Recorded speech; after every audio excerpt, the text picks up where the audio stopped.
Good afternoon, everyone. My name is Don Ray. I am a construction lawyer here in the Baltimore, Maryland area.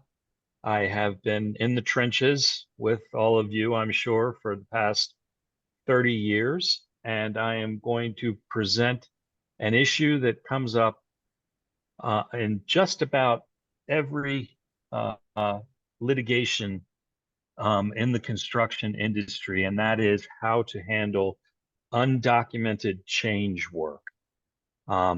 If you have any questions along the way, please put them in the chat. I'm not sure if you can unmute your own phones, but if you can, feel free to interrupt me at any time and ask questions.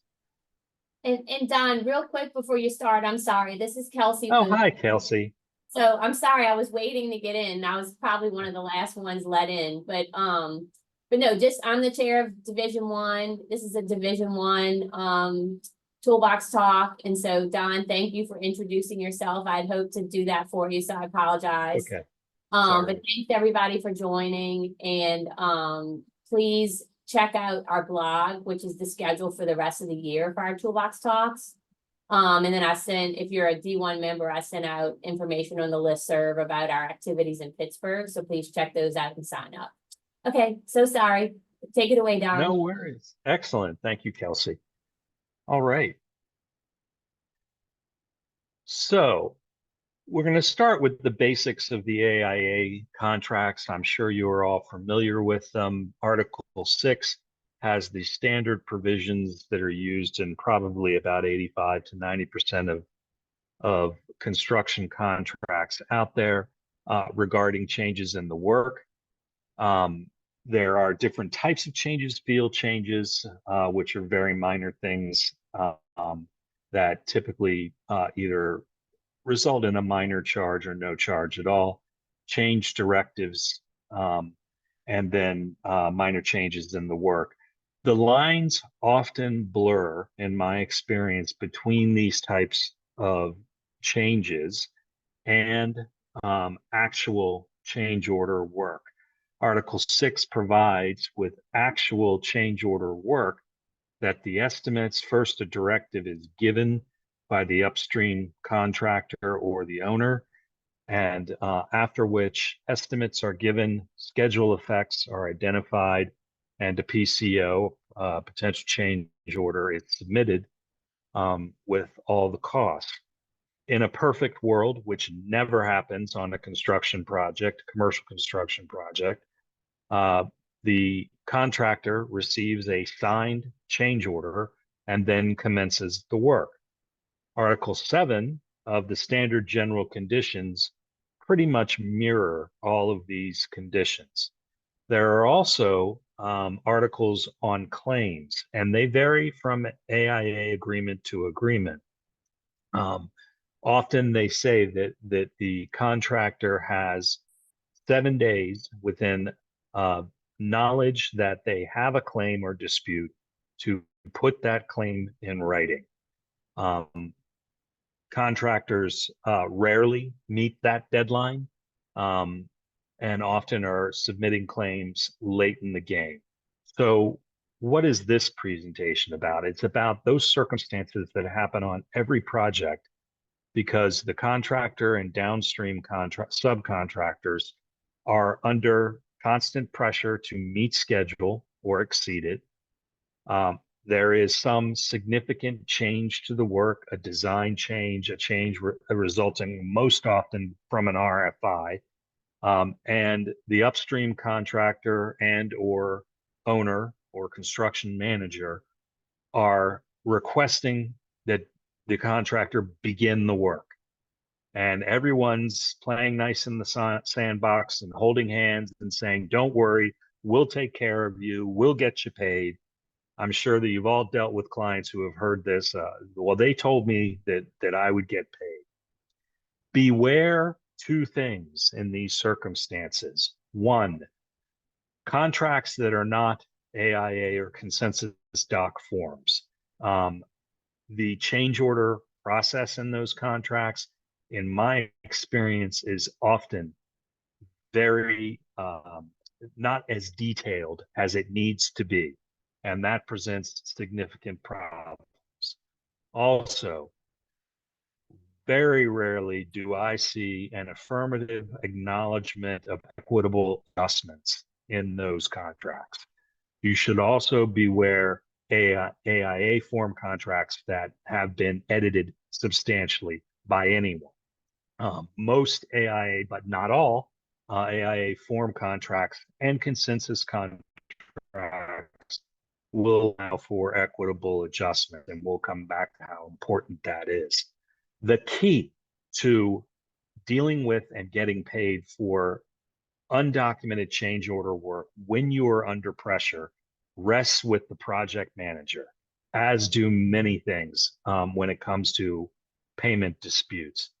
The more carefully and timely the project manager's management of the docks is, the better position the contractor or owner will be in dealing with these disputes.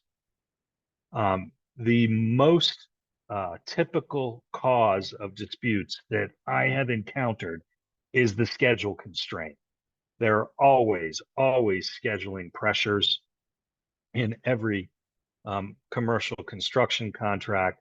And in my experience, the overwhelming majority have a series, not just one, but change order work that proceeded before a change order was executed. And then the terms of the work, the scope of the work changes along the way. The price changes are not well documented, and upstream contractors or owners simply forget to execute the change order until you are deep into the project. And under the form contracts, you cannot bill for undocumented change order work, even if you have performed the work. Then there must be a signed change order before the actual pay application is submitted, or the pay application will be rejected by most automated systems and by upstreams and owners out of hand. Outside pressures, work sequencing being the primary one, can also contribute to this, where it is the contractor who decides they must, because of work sequencing, either of their work or in coordination with other trades, has to commence and complete change order work. The most typical reason that disputes arise around this is lack of response from upstream contractors and ownership, and always promises, promises, promises. I am sure that all of you have heard, and I have heard it innumerable times when we deal with these types of disputes, but so-and-so told me that they would take care of it repeatedly. And the common question is, do you have an email? Do you have a signed change order? Because you're going to get into a lot of disputes if you do not. So here's how the consequences for this play out. Really, litigation is obvious, but really it's lingering payment disputes. And I have seen parties use unsigned change orders as leverage against each other to reduce the amount that is owed to a contractor, because the longer you hold pay apps and the longer you hold change order work, the more pressure it puts onto downstream contractors. Now, many states have Prompt Payment Act legislation, but if you are, and also I've read innumerable articles on this topic as well, and they all say that the contractor has the right to suspend work, to stop work, etc. But we all know that if we represent contractors, their relationships with their subcontractors, and particularly with their customers, prevent, in a practical sense, threatening to cease work. When you've gotten to that stage, the dispute is beyond repair, and no one wants to be at that stage. But this leverage can be used to get substantial discounts I will tell you, there was a major national contractor years ago that it was, who shall remain nameless. It was part of their business strategy was to hold up change orders and pay applications on smaller subs for extraordinary periods of time, 6 months, sometimes a year, um, based on alleged disputes or challenges to the work by the owner. And they would eventually offer the sub 50 cents on the dollar. And when a sub is under that kind of pressure, they'll take the money. So how do you avoid this? How do you protect the bottom line?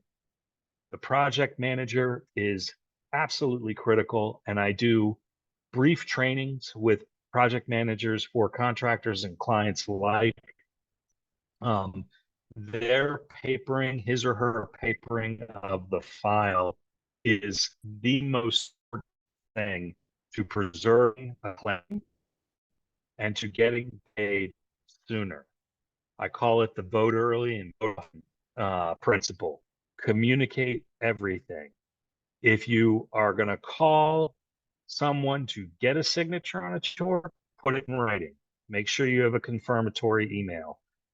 Again, some of this is common sense, but there are so many circumstances in which I'm litigating undocumented change order work that was not, the chronology of events and the communications were not put in emails, were not documented well. Claims were not made in a timely manner. And that undermines the claim all the way along, because then it becomes he said, she said.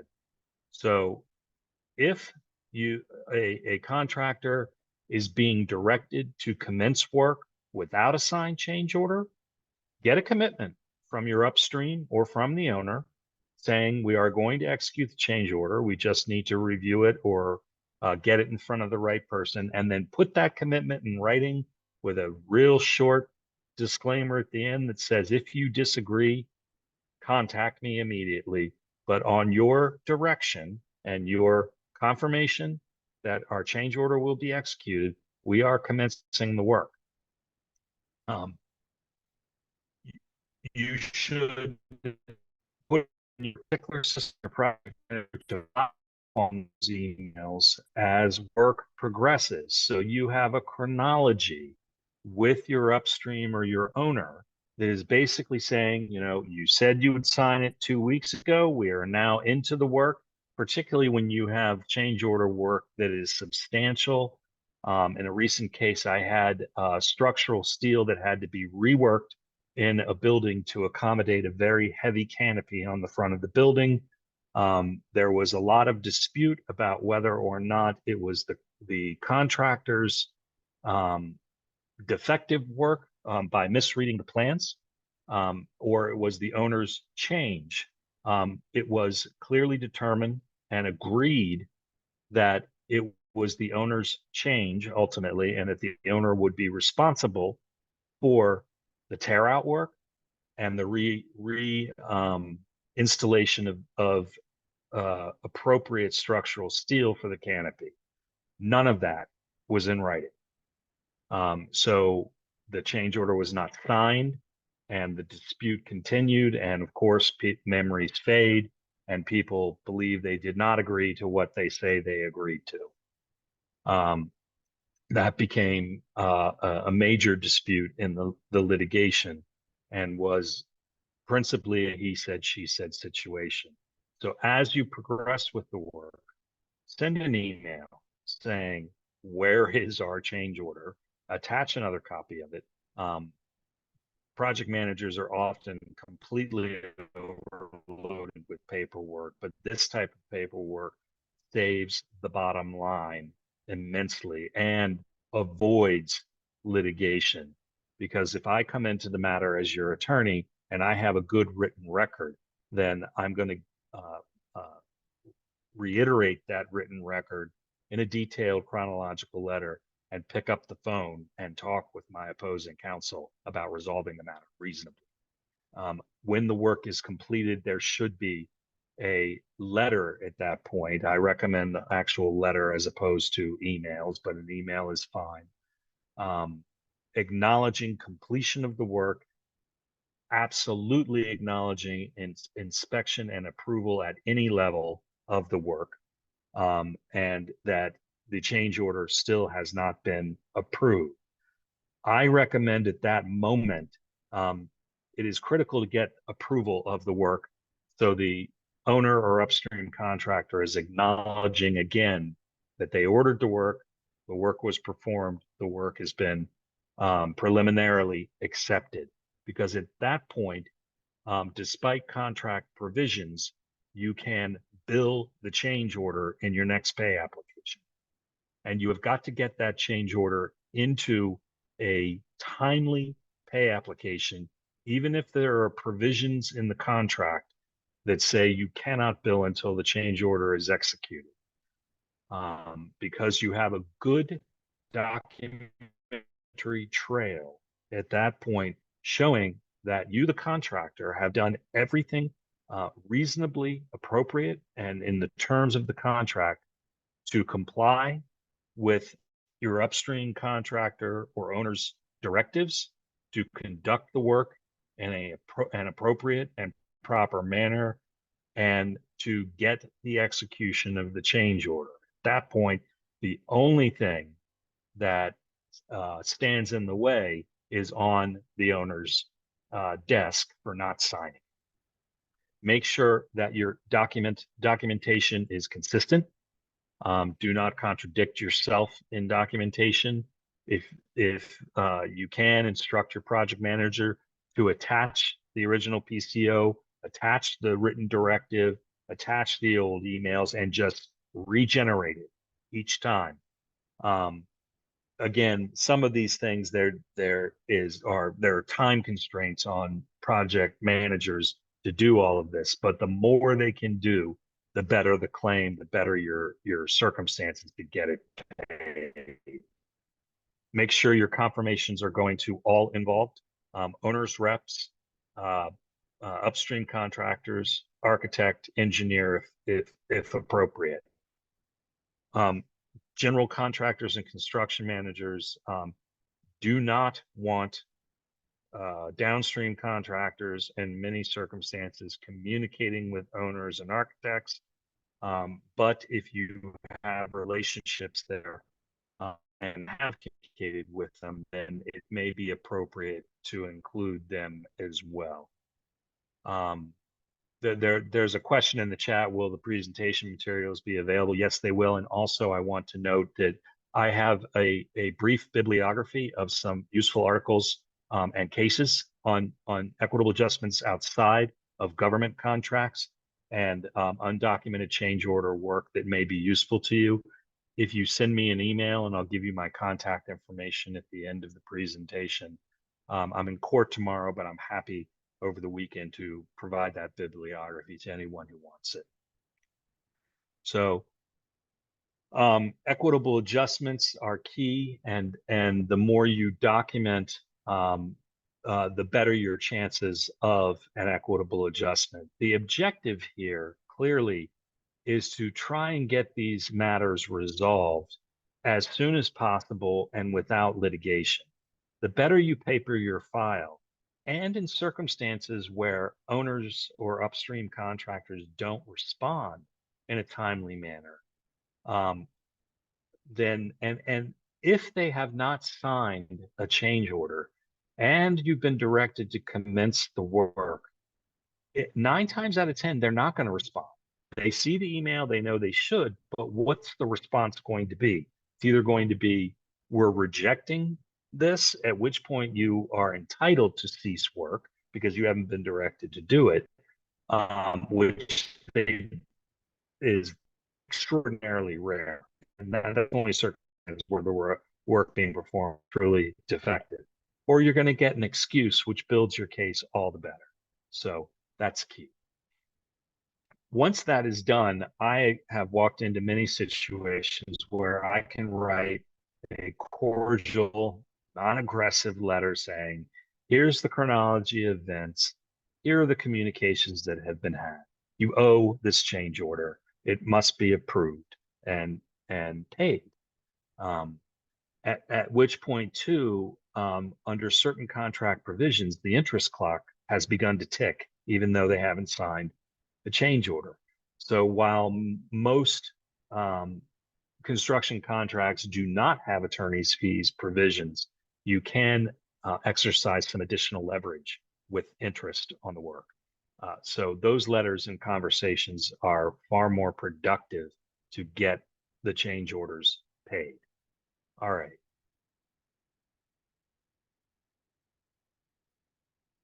So let's talk about the flip side, because I've encountered this in a lot of litigation on behalf of owners and developers. And that is, how does an owner protect itself when general contractors or downstream contractors deliver what I call the surprise change order?